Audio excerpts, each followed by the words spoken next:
Hai, saya Iqbal. Selamat datang di JB Story.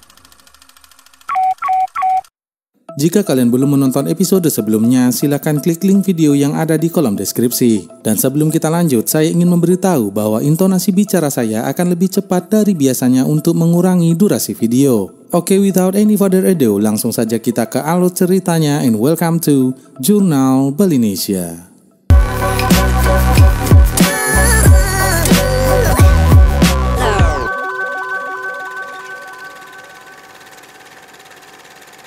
Scene dibuka memperlihatkan Dr. Lightman sedang berada di kantornya. Terlihat banyak barang-barang antik yang ada di atas meja kerjanya. Kemudian Dr. Lightman memperlihatkan ekspresi foto orang yang berasal dari suku Papua kepada Dr. Foster. Dr. Lightman menanyakan ekspresi apa yang terlihat di foto tersebut. Dr. Foster pun menjawab dengan benar, yaitu rasa jijik. Dr. Lightman kemudian menjelaskan tidak ada perbedaan ekspresi antara orang dari suku Papua maupun artis Hollywood yang terkenal. Karena ketika mereka merasakan sesuatu, mereka akan mengeluarkan micro expression yang sama.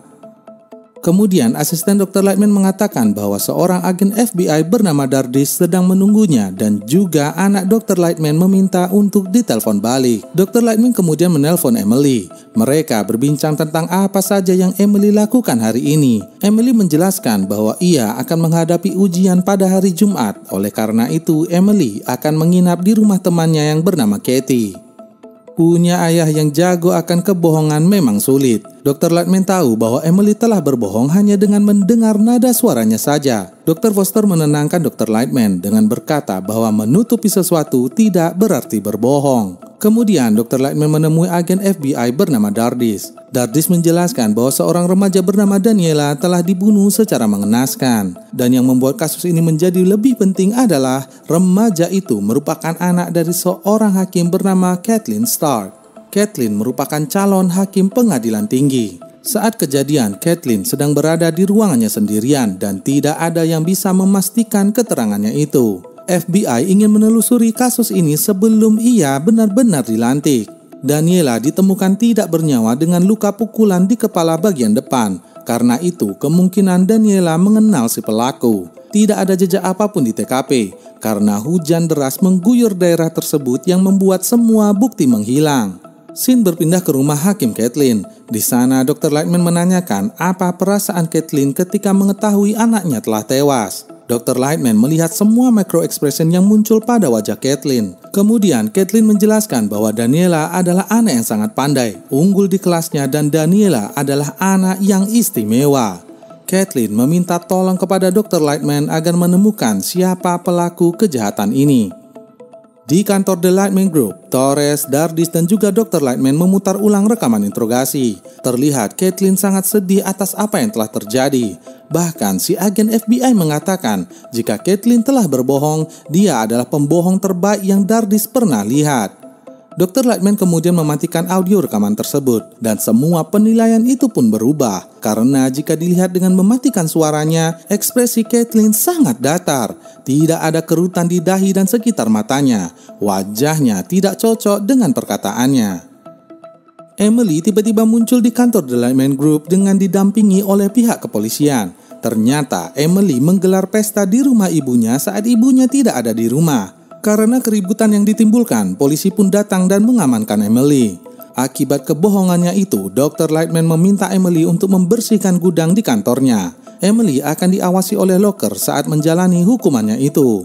Keesokan harinya, Dr. Lightman dan juga Torres menghadiri pemakaman Daniela. Di kediaman ibu hakim, Dr. Lightman melihat air mata yang jatuh dari mata Kathleen. Air mata itu asli, tapi tetap saja tidak ada kerutan di sekitar wajahnya. Kemudian Dr. Lightman menempelkan permen karet di sebuah lampu.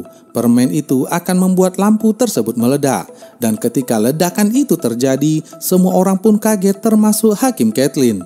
Tapi tetap saja wajahnya tidak bereaksi.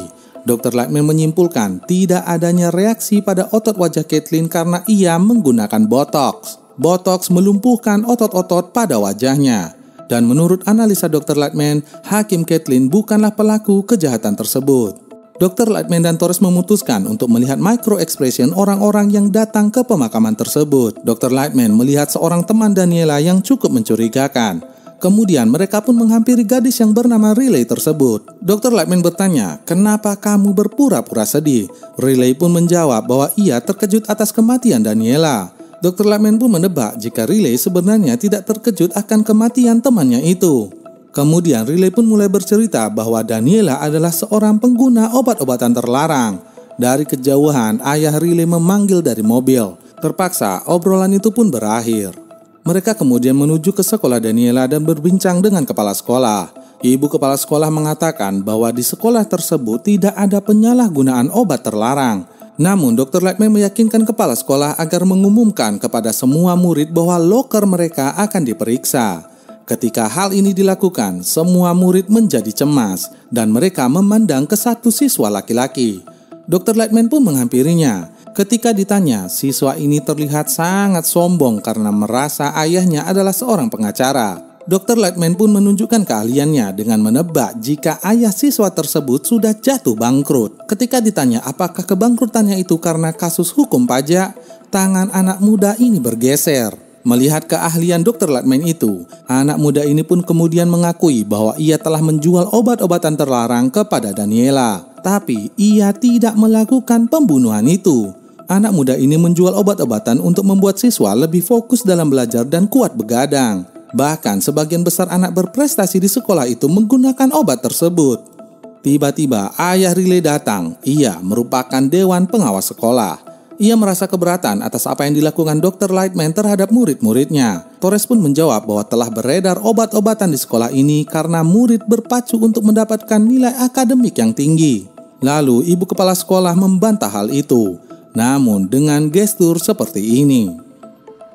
Gerakan tubuh membelai tangan sendiri yang merupakan salah satu ciri orang yang sedang menghibur dirinya. Dengan kata lain, kepala sekolah tidak percaya akan kata-katanya sendiri. Dr. Lightman dan Torres pun memutuskan untuk pergi.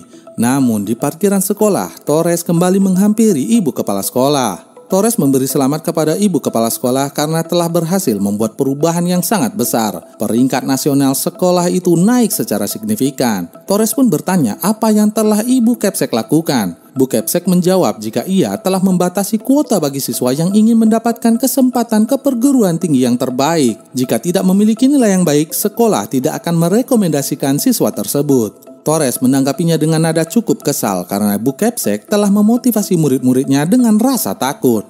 Kemudian Torres meminta catatan akademis milik Daniela dan transkrip nilai semua murid yang berprestasi. Bu Kepsek meresponnya dengan mengatakan semua ini tidak ada hubungannya dengan kasus Daniela, tapi lagi-lagi dengan gestur seperti ini.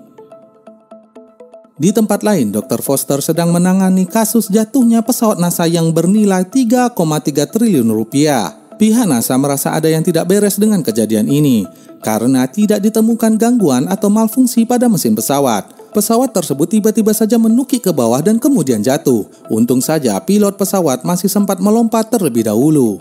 Oleh karena itu, Dr. Foster diminta untuk menginterogasi sang pilot yang bernama David Markov. Pilot tersebut diskors sampai hasil dari investigasi Dr. Foster keluar. Terlihat kaki Markov patah akibat kecelakaan itu. Markov mulai menceritakan apa yang terjadi. Pada saat pesawat dalam kecepatan maksimal di ketinggian 10.000 meter, tiba-tiba saja pemandangannya kabur dan ia menjadi linglung. Lalu saat ia mulai tersadar, pesawat sudah meluncur ke bawah. Beruntung ia sempat menarik tuas pelontar. Markov juga mengatakan bahwa ia sangat mencintai negaranya dan dia tidak sengaja menjatuhkan pesawat itu. Setelah interogasi tersebut, Dr. Foster dan Locker menyimpulkan bahwa Markov telah berkata jujur. Namun ia meminta rekaman saat Markov menerbangkan pesawat sebelum kecelakaan ini terjadi. Karena menurut Dr. Foster, bisa saja yang dialami Markov adalah hysterical blackout atau pingsan histeris yang kadang terjadi kepada seseorang yang pernah melakukan percobaan bunuh diri. Di kantor The Lightman Group, Emily masih sibuk membereskan gudang. Di sana, ia melihat foto-foto ayahnya zaman dulu. Locker kemudian datang dan mengatakan bahwa Dr. Lightman sangat menyayangi Emily dan ia takut jika sesuatu hal yang buruk terjadi kepada anaknya. Kemudian Locker membantu Dr. Foster meneliti rekaman David Markov. Dalam rekaman tersebut, saat Markov menerbangkan pesawat beberapa bulan yang lalu, suaranya sangat pelan dan lembut seperti orang yang sedang dalam kesedihan atau kecemasan yang mendalam.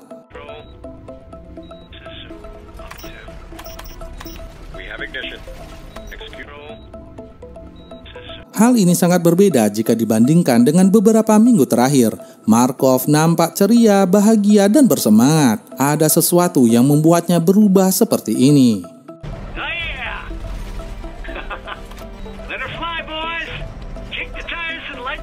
Kemudian Dr. Foster berbincang dengan istri Markov yang bernama Hillary.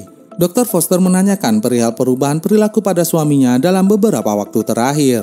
Hillary menjawab bahwa semuanya baik-baik saja meski Markov sempat tertekan karena persaingan dalam menjadi pilot pesawat X-48 yang sangat ketat. Setelah perbincangan itu, Dr. Foster dan Locker melihat rekaman ulangnya dan menemukan ketika Hillary mengatakan semuanya baik-baik saja, gestur tubuhnya mengatakan tidak. Hillary telah menyembunyikan sesuatu. Has his mood changed? Have you noticed any changes? No, David's just David. Dr. Foster menduga Markov menggunakan obat antidepresan. Namun, ia berhenti meminum obat itu saat tes uji terbang pesawat. Berhenti meminum obat ini saat menerbangkan pesawat bisa menyebabkan kelinglungan. Mereka pun memberitahu NASA untuk melakukan tes narkoboy lagi kepada Markov. Ketika Dr. Foster sedang berjalan, ia bertemu Emily. Dr. Foster mengatakan kepada Emily bahwa ayahnya sudah tahu jika ia telah berbohong sejak Emily pertama kali menelpon. Namun, Dr. Lightman tidak mengatakan sepatah kata pun karena jika Dr. Lightman selalu mengatakan sesuatu saat Emily berbohong, Dr. Lightman takut hal itu akan membuatnya kehilangan Emily. Lalu, Locker tiba-tiba muncul membawa hasil tes narkoboy milik Markov. Dan hasilnya memang benar Markov mengkonsumsi obat antidepresan tanpa sepengetahuan NASA. Bahkan, ia mengkonsumsi obat itu ketika kecelakaan itu terjadi. Menurut analisa Locker, obat itu jika dikombinasikan dengan gerakan berkecepatan tinggi akan mengakibatkan pusing, bingung, dan linglung. Mereka pun segera menginterogasi Markov. Namun, ia menyangkal semua hal itu. Ia tidak pernah mengkonsumsi obat apapun. Dr. Foster mengatakan bahwa Markov telah berkata jujur. Atasan Markov pun menjadi kesal dan bingung karena hasil uji lab narkoboy menyatakan dia telah meminum obat. Dr. Foster menjelaskan kemungkinan Hillary lah yang melakukannya. Istri David Markov itu pun diinterogasi dan ia mengakui bahwa secara diam-diam memberikan obat kepada suaminya. Semua ini dilakukannya karena Hillary merasa takut setelah melihat suaminya yang selalu cemas sepanjang waktu. Hal ini membuat Markov melupakan anak dan istrinya. Hillary hanya mencoba untuk membantu suaminya untuk lebih tenang. Namun ternyata hal itu malah menyebabkan pesawat NASA jatuh. Scene berpindah menunjukkan Dr. Lightman yang sedang berada di gudang bersama Emily. Di sana, Emily meminta maaf karena telah berbohong kepada ayahnya. Tiba-tiba, Torres muncul dan memberikan hasil temuannya. Ternyata Daniela bukanlah anak yang pintar. Ia telah gagal ujian sebanyak 2 kali dengan nilai 65. Namun di ujian ketiganya tiba-tiba saja nilainya menjadi 94. Yang lebih mengejutkan lagi adalah Daniela ditemukan tidak bernyawa 1 hari sebelum tes ketiga itu dimulai. Nah loh, siapa yang ngerjain tes ini? Mereka pun mulai menggali kasus ini lebih dalam dan menemukan orang yang mengerjakan tes Daniela. Dia adalah guru Daniela sendiri. Mereka pun menginterogasi guru tersebut dan ketika ditanya, guru ini menampik tuduhan itu lalu berteriak sambil menggebrak meja. Dr. Lightman mengatakan jika amarah yang dikeluarkannya itu adalah palsu. Karena ketika ia berteriak, tangannya merespon lebih lambat dari ucapannya. Jika amarahnya memang asli, semua itu seharusnya terjadi dalam waktu yang bersamaan. Torres kemudian mengancam guru ini dengan membandingkan tulisannya dengan tulisan yang ada di kertas ujian Daniela. Karena sudah terpojok, ibu guru ini pun mengakui bahwa ialah yang membantu Daniela mengerjakan ujiannya. Hal itu dilakukannya karena gajinya sebagai guru tidaklah cukup. Ia juga menegaskan bahwa dia tidak membunuh Daniela. Namun memang ia sempat bertengkar dengan Daniela karena sebelumnya Daniela mengirim email kepada ibu guru untuk membantunya mengikuti tes. Tapi ketika bu guru itu menanyakan langsung kepada Daniela berapa nilai yang Daniela mau, Daniela malah terlihat bingung seolah-olah ia tidak mengerti maksud pertanyaan itu. Petugas FBI ingin menangkap bu guru karena ia memiliki motif dan sempat bertengkar dengan Daniela sebelum Daniela ditemukan tewas. Namun, Dr. Lightman mencegah hal itu karena jika seseorang memang telah melakukan tindakan kejahatan, tidak mungkin dia mengatakan bahwa sempat bertengkar dengan korban karena hal itu bisa memberatkannya. Dr. Lightman merasa bu guru bukanlah pelakunya. Kemudian mereka mencoba melihat CCTV yang ada di sekolah. Terlihat Bu Guru menghampiri Daniela, dan ketika wajah Daniela di zoom, micro expression-nya menunjukkan reaksi terkejut. Daniela memang tidak pernah meminta gurunya itu membantunya dalam tes ketiga. Lalu siapa yang menyuruh ibu guru tersebut? Ternyata Bu Hakimlah yang menyuruh ibu guru dengan cara membuat email atas nama Daniela kemudian mengirim pesan tersebut kepada gurunya. Hal ini dilakukan Bu Hakim untuk membantu anaknya mendapatkan nilai terbaik. Bu Hakim mengatakan ketika Daniela mengetahui hal itu, Daniela marah besar kepadanya karena Bu Hakim tidak percaya akan kemampuan anaknya sendiri. Daniela juga mengancam akan membongkar kecurangan yang terjadi di sekolahnya. Menurut Dr. Lightman, kemungkinan ancaman Daniela itulah yang menyebabkan ia terbunuh. Mereka kemudian menelusuri siapa saja murid-murid yang melakukan kecurangan ini. Satu persatu murid diinterogasi oleh mereka. Dan ketika Riley mulai ditekan oleh Torres, tiba-tiba saja ayah Riley tidak tahan melihat anaknya dituduh seperti itu dan ia mulai berbicara. Ayah Riley mengaku bahwa dialah pelakunya. Ia melihat anaknya berdebat dengan Daniela perihal kecurangan itu. Daniela mengancam akan membocorkan apa yang telah Riley lakukan. Melihat hal ini, ayah Riley membuntuti Daniela saat berjalan pulang. Kemudian ketika sampai di taman, ayah Riley memukul Daniela hingga tidak bernyawa. Ia pun kemudian ditangkap oleh pihak kepolisian. Tapi Dr. Lightman merasa ayah Riley bukanlah pelakunya. Ayah Riley lalu dibawa ke sebuah ruangan. Dr. Lightman menunjukkan foto dan meminta ayah Riley menebak ekspresi apa yang ada di foto itu. Dan ketika foto Daniela yang sudah tidak bernyawa ditunjukkan kepadanya, ayah Riley mengeluarkan ekspresi yang ngeri dan terkejut. Menurut Dr. Lightman, jika memang ayah Riley adalah pelakunya, dia tidak akan menunjukkan ekspresi seperti itu. Akhirnya, ayah Riley mengatakan yang sebenarnya bahwa anaknya lah yang telah menghilangkan nyawa Daniela. Ayah Riley mengaku sebagai pelaku dengan tujuan untuk menyelamatkan anaknya agar tidak masuk ke dalam penjara.